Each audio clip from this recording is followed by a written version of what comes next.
వచ్చిన తర్వాత ముఖ్యమంత్రి గారు ఇది చాలా కీలకమైన అంశం. దీని గురించి మార్కెటింగ్ శాఖ మరియు సివిల్ సప్లై శాఖ ఇద్దరు కూడా కూర్చుని మాట్లాడి రాష్ట్రంలో వినియోగదారులకి ఇబ్బంది కలగకుండా మనం వెసులుబాటు కల్పించాలని ఆయన ఆదేశాల మేరకు జూలై 8వ తారీఖున ఒక మీటింగ్ ఏర్పాటు చేశాం అధ్యక్ష.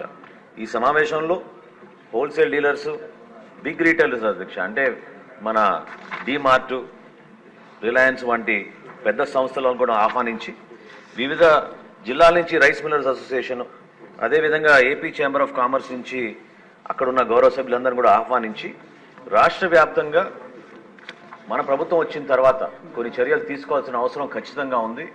ప్రజలకి వెసులుబాటు మనం కల్పించాలనే ఆలోచనతోటి వాళ్ళతో చర్చించినప్పుడు వాళ్ళందరూ కూడా అంగీకరించి ప్రత్యేకంగా మనం కొన్ని సరుకుల పైన వాళ్ళు రాష్ట్ర వ్యాప్తంగా ఒకే రేటు తీసుకొస్తామనే ఆలోచన వాళ్ళు కూడా అంగీకరించారు అధ్యక్ష. అందులో భాగంగా రెడ్ గ్రామ్ విషయంలో దేశవాళీ అనే ఒక వెరైటీ ఉంటుంది అధ్యక్ష. దాన్ని 181 రూపాయలు ప్రస్తుతం ఆ రోజున రాష్ట్రంలో అమ్ముతూ ఉంటే చిత్తూరు నుంచి శ్రీకాకుళం వరకు ఒకే రేట్లో 160 రూపాయలు పర్ కిలో చొప్పున కందిపప్పును అమ్ముదామని ఆ రోజు నిర్ణయానికి వచ్చాం అధ్యక్ష. అదేవిధంగా steam rice super fine variety Sona Masoori అంటారు అధ్యక్ష, అది 55 రూపాయలు 85 పైసలు ఉంటే ఆ రైస్ని కూడా వాళ్ళు 49 రూపాయలకి అమ్మడానికి అంగీకరించారు. రా రైస్ ఎక్కువగా మన రాష్ట్రంలో వాడేది రా రైస్ అధ్యక్ష, అది కూడా 52 రూపాయల 40 పైసలు ఉంటే సూపర్ ఫైన్ వెరైటీ దాన్ని 48 రూపాయలకే వాళ్ళు విక్రయించడానికి ముందుకు వచ్చారు అధ్యక్ష. తదనంతరం 11 జూలై నుంచి రాష్ట్ర వ్యాప్తంగా 153 స్పెషల్ కౌంటర్స్ ఏర్పాటు చేశాం అధ్యక్ష. అందులో 86 రైతు బజార్లో ఉన్నాయి, 707 మండల హెడ్ క్వార్టర్స్లో ఉన్నాయి, 308 వివిధ మున్సిపాలిటీలు ఏర్పాటు చేశాం.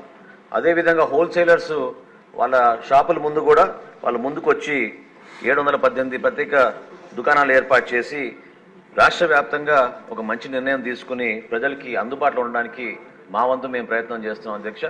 తప్పకుండా కేంద్ర ప్రభుత్వం కూడా ఒక కొత్త చట్టం తీసుకొచ్చి హోల్సేలర్ల దగ్గర 200 మెట్రిక్ టన్నుల కన్నా ఎక్కువగా వీళ్ళు స్టాక్ చేయకూడదని, అదేవిధంగా రీటైలర్స్ కూడా 5 మెట్రిక్ టన్నుల కన్నా ఎక్కువగా స్టాక్ చేయకూడదని, ఈ బ్లాక్ మార్కెటింగ్ కావాలని ప్రైస్ కమోడిటీస్ వాళ్ళ చేతిలో పెట్టుకుని హోర్డింగ్ చేయకూడదనే ఉద్దేశంతో కేంద్ర ప్రభుత్వం కూడా కొన్ని మంచి నిర్ణయాలు తీసుకుంది అధ్యక్ష, ఎసెన్షియల్ కమోడిటీస్ యాక్ట్ కింద.